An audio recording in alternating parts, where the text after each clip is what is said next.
Well, joining us now for more on the broader market action is Morgan Stanley Investment Management CIO of Broad Markets Fixed Income, Michael Kushma. Michael, good to have you back on the show.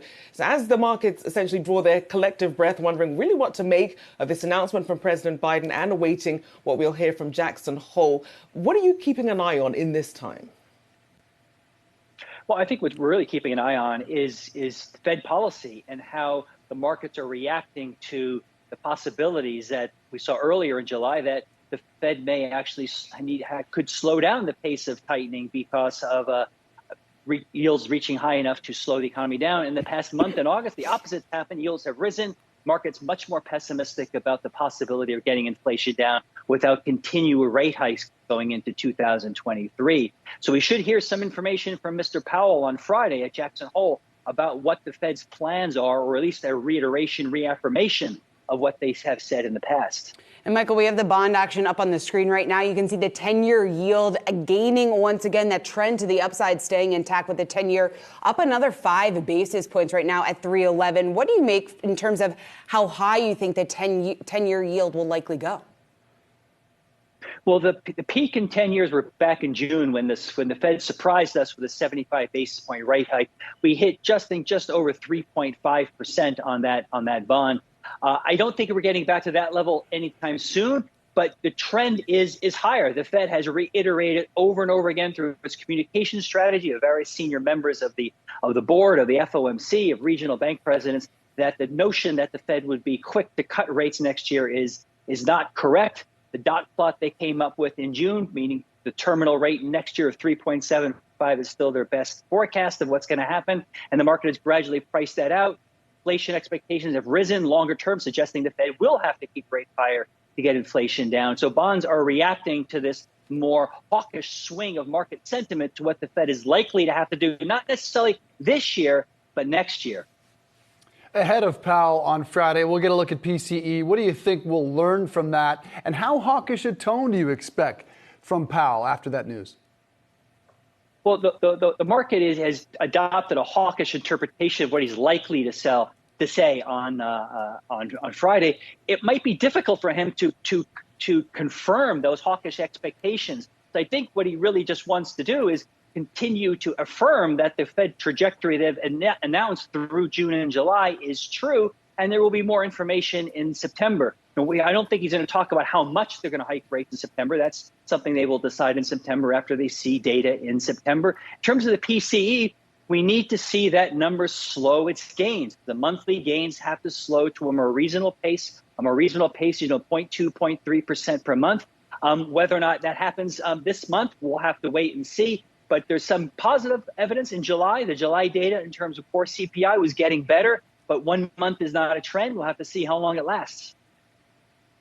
So based on what how the markets are reacting, do you get the impression that the markets think the Fed is actually doing enough right now to really perhaps nail that soft landing?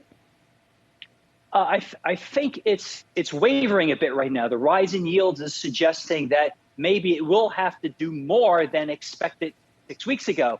And that has undermined equities, hurt credit markets, and pushed Treasury yields higher. We also can't forget that there's an inflation shock outside the United States, and European yields have been rising very sharply of late, particularly the UK yields. When UK announced surprisingly high inflation on Friday last week, it hurt the US bond market. So the external influence is also turning out to be a negative one for US bonds. Mike, when you take a look at the bond market action, when you take a look at what's going on in equities, it doesn't seem like investors are too concerned with inflation, not too concerned about the Fed being too aggressive. Do you think the optimistic tone that seems to be overtaking Wall Street, are they being too optimistic at this point with so much uncertainty out there? There's certainly a lot of uncertainty. We've been recommending caution in the near term in terms of how to position portfolios in this environment. But the actual data has been strong. Corporate earnings have been good. Corporate debt profiles have been good. Corporate balance sheets are in solid shape. There's no evidence yet that a slowdown in the economy is hurting corporate performance. Now, a lot of people don't think that will continue, and we'll have to wait and see. The Fed has only started raising rates in March. It wasn't very long ago. The slowdown in the economy in the first half of the year was not really due to the Fed monetary policy action. That is taking effect now and going forward. So very important in the next couple of months and next couple of quarters to see what's really happening, because up till now, things look okay. Yeah, just about every day, though, Michael, we've gotten a little bit more news, a better glimpse of a cooling housing sector. And today, prices dropped 0.77%, first monthly decline in 3 years. Is the housing market probably the best indication that we have yet that the Fed's succeeding?